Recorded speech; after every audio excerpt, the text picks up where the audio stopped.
Hello all. IAS network के mains के notes तो काफ़ी टॉपर्स ने सजेस्ट और रिकमेंड किए हैं। इसी ट्रेंड को आगे करते हुए starting for prelims 2022 we have come up with prelims short notes, और ये सारे नोट्स भी टॉपर्स और लेटेस्ट यूपीएससी इंटरव्यू कैंडिडेट्स ने कंपाइल किए हैं।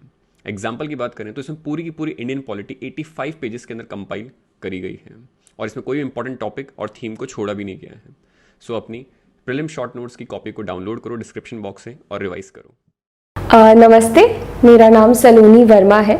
यूपीएससी सिविल सर्विसेज परीक्षा 2020 में मेरी ऑल इंडिया रैंक 70 आई है, और डीकेटी के इस वीडियो के द्वारा मैं अपनी जो पर्सनालिटी टेस्ट यानी कि इंटरव्यू उसकी स्ट्रैटेजी आपके साथ शेयर करना चाहूँगी। अपने बारे में बताऊं तो मैं 24 साल की हूं। मैं जमशेदपुर में पैदा हुई थी, पर मैं दिल्ली में ही पली बड़ी हूं। मैंने अपना ग्रेजुएशन 2019 में हिंदू कॉलेज दिल्ली यूनिवर्सिटी से किया था with BA honours in English.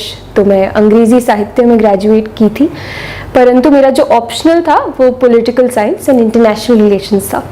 ये मेरा दूसरा प्रयास था, और मेरे पहले प्रयास में मेरा प्रीलिम्स भी क्लियर नहीं हो पाया था, जो कि 2019 में था। तो पर्सनालिटी टेस्ट के बारे में बात करते हैं। जैसे ही मेंस का रिजल्ट आया तब से मैंने फोकस्ड तैयारी शुरू की इस पर्सनालिटी टेस्ट की, क्योंकि कुछ लोग ये भी पूछते हैं कि जैसे कुछ कॉलेज के बच्चे होते हैं जिनसे मेरी बात हुई कुछ दिनों में, और क्या वो अभी से ही पूछ रहे थे कि कैसे तैयारी करें, इंटरव्यू भी देना है बाद में। तो मैं यही कहना चाहूँगी कि मेंस के बाद जो वक्त होता है वो काफ़ी होता है, वो सफिशिएंट होता है। आपको अभी से कुछ नहीं करना है। पर हाँ, एक बात ये कहना चाहूँगी कि आपकी जो पर्सनैलिटी है वो आप 1-2 महीने में नहीं बना सकते हैं। वो जो है वही दिखेगा बोर्ड को। तो यही कहूँगी कि कॉलेज में आप पूरा फ़ायदा उठाइए, लोगों से मिलिए, लोगों से बातचीत कीजिए, जितना एक्स्ट्रा करिकुलर्स है वो सब कीजिए। तो उन सब से भी आपकी पर्सनालिटी में काफ़ी एनहांसमेंट होगा। तो जब मेंस का रिजल्ट आया उसके बाद हमें एक डिटेल्ड एप्लीकेशन फॉर्म, जिसे हम डैफ कहते हैं, वो भरना होता है। तो वो पहला स्टेज होता है तैयारी का, आपको बहुत ध्यान से भरना होता है। अब जैसे मैं अपनी बात बताऊं तो मैंने, अगर मुझे फिर से प्रयास देना होता तो मैं डेफिनेटली अपने डैफ में थोड़ी कम चीज़ें भरती, क्योंकि मैंने स्पेशली इन एक्स्ट्रा करिकुलर्स का जो एक आपके पास ऑप्शन होता है उसमें काफ़ी सारी चीज़ें डाल दी थी। और जब तैयारी करने बैठी डैफ को लेके तो लगा कि अरे ये तो बहुत ज़्यादा कुछ है पढ़ने को। तो यही पहले बोलूँगी कि बहुत ज़्यादा उसमें डालने की ज़रूरत नहीं है, उसको बिल्कुल सिंपल रखें। कम भी है तो भी चलेगा। बोर्ड को कोई खास, मैं बोलूँगी, फ़र्क नहीं पड़ता अगर आपने कॉलेज में बहुत ज़्यादा तीर मारे हैं या आपने ज़्यादा कुछ नहीं किया है। दे आर मोर इंटरेस्टेड कि आप अभी कैसे हैं, आपकी जनरल अवेयरनेस कैसी है।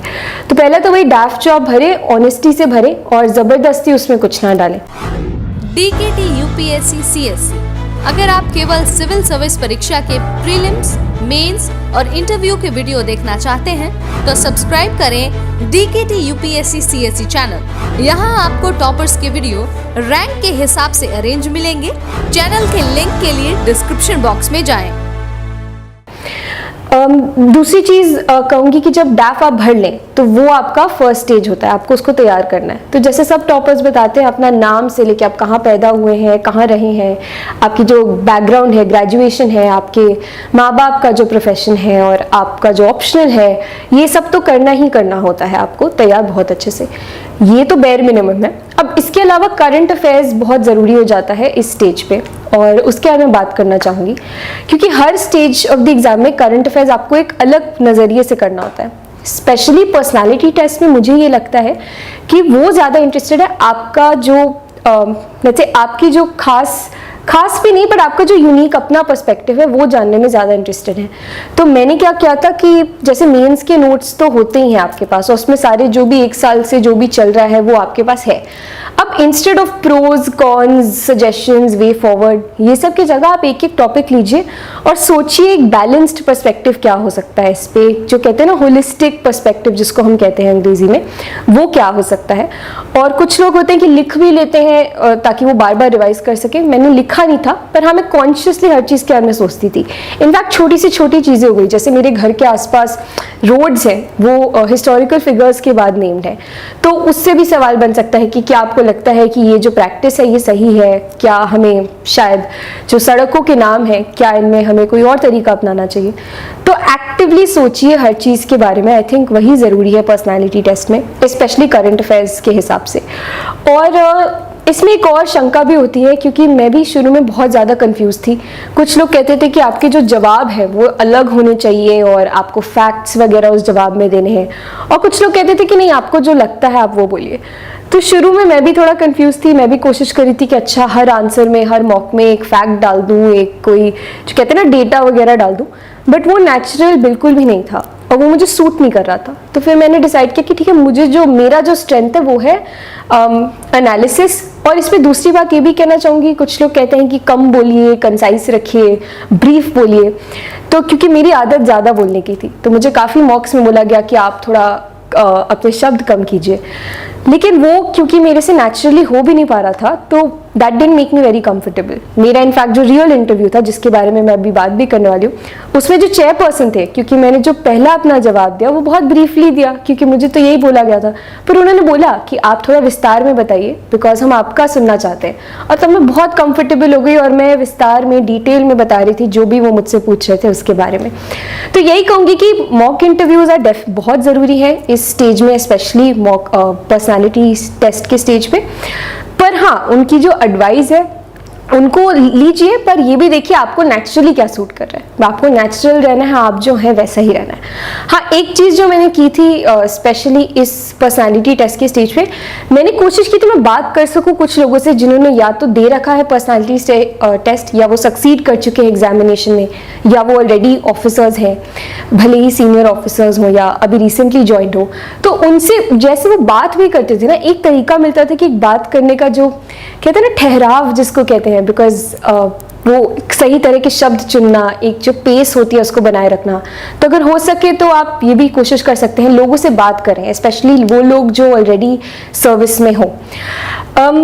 इसके अलावा तो मैंने कुछ स्पेशल किया नहीं था, वही अपनी जो एक दो हॉबीज़ है उनको कायम रखा और जो भी सच्चाई से आता था वो बोला। मैं अपना जो रियल इंटरव्यू था उसके बारे में ज़रूर शेयर करना चाहूँगी, क्योंकि मैं एक ह्यूमैनिटीज़ ग्रेजुएट हूँ और जो मैक्सिमम कैंडिडेट्स आजकल आते हैं वो इंजीनियर्स होते हैं। तो हुआ ये कि मैं जैसे ही घुसी, मेरा बोर्ड भरत भूषण व्यास सर का था एंड बहुत ही कॉर्डियल, बहुत ही अच्छा बोर्ड था। पर जो एक सरप्राइजिंग चीज़ हुई उसमें कि मेरे 40% जो सवाल थे वो साइंस एंड टेक्नोलॉजी बेस्ड थे। क्रिप्टो करेंसी हो गई, आर्टिफिशियल इंटेलिजेंस, मशीन लर्निंग। मुझे एक सर ने पूछा कि आप मुझे बिटकॉइन और एक और कोई क्रिप्टो करेंसी उसका फ़र्क बताइए, और मुझे तो कोई मतलब पता ही नहीं था। तो उस वक्त थैंकफुली भगवान की दया से आई डिड नॉट पैनिक, और मैंने उनको साफ बोल दिया कि सर मेरी टेक्निकल नॉलेज तो बहुत ही ख़राब है, पर मैं आपको एप्लीकेशन बता सकती हूँ। तो मैंने वो नैनो टेक्नोलॉजी की बात हुई थी, मैंने कहा सर सॉरी मेरी टेक्निकल नॉलेज अच्छी नहीं है, मैं आपको एप्लीकेशन बताती हूँ, मेरे को जो 2-3 याद आ रहे थे मैंने वो किया। तो इससे मैं यही बताना चाहूँगी कि मेरे मॉक्स में एक भी मॉक में मुझसे साइंस एंड टेक का नहीं पूछा था। तो एक ओपन माइंड रखिए कि कुछ भी वो पूछ सकते हैं, आप आपको कभी प्रिडिक्ट नहीं कर सकते कि अच्छा मेरे डैफ बेस्ड ही होगा। क्योंकि मैं दूसरी बात ये भी बताना चाहूँगी, मेरे डैफ से तो उन्होंने कुछ भी नहीं पूछा। हेलो ऑल, आईएएस नेटवर्क के मेंस के नोट्स तो काफ़ी टॉपर्स ने सजेस्ट और रिकमेंड किए हैं। इसी ट्रेंड को आगे करते हुए starting for prelims 2022 we have come up with prelims short notes, और ये सारे नोट्स भी टॉपर्स और लेटेस्ट यूपीएससी इंटरव्यू कैंडिडेट्स ने कंपाइल किए हैं। एग्जाम्पल की बात करें तो इसमें पूरी की पूरी इंडियन पॉलिटी 85 पेजेस के अंदर कंपाइल करी गई है, और इसमें कोई इंपॉर्टेंट टॉपिक और थीम को छोड़ा भी नहीं गया है। सो अपनी प्रीलिम शॉर्ट नोट्स की कॉपी को डाउनलोड करो डिस्क्रिप्शन बॉक्स से और रिवाइज करो। मॉक्स में काफ़ी डैप से एक मेरी एक हॉबी थी पर्टिकुलरली, जो हर मॉक में मुझसे पूछते थे उसके बारे में और बहुत ज़्यादा ग्रिल करते थे, पर वैसा कुछ भी नहीं हुआ। जो चेयरमैन थे वो बहुत इंटरेस्टेड थे मेरे जो विचार है जानने के बारे में। बी एड मेरे ऑप्शनल से पूछा गया, बिकॉज इंटरनेशनल रिलेशंस था मेरा ऑप्शनल, तो अफगानिस्तान के बारे में, बट वेरी बेसिक, कुछ ऐसा नहीं कि मतलब जो होता है ना कि बस खोद के निकालने वाली, वो कोई बात नहीं थी।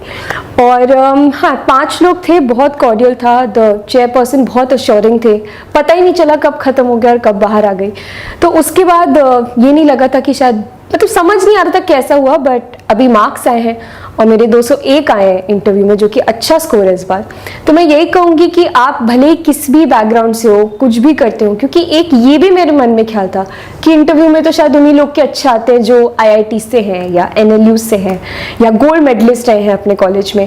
ये एक धारणा थी मेरे मन में, पर मैं तो एक साधारण बीए ग्रेजुएट हूँ एंड मेरी सीजीपीए भी कुछ खास तो नहीं थी। तो यही कहूँगी आप एक खुला दिमाग रखें, जो बोर्ड है वो बहुत ही फेयर है, वो इंटरेस्टेड है आपके विचार जानने में, बस सच्चाई से जवाब दें, बैलेंस्ड रहें, बहुत ज़रूरी है, आई कॉन्टैक्ट मेंटेन रखें और कॉन्फिडेंट रहें। आई थिंक कॉन्फिडेंस बहुत ज़्यादा ज़रूरी है पर्सनैलिटी टेस्ट में। तो बस मेरी तरफ से इतना ही, ऑल द बेस्ट।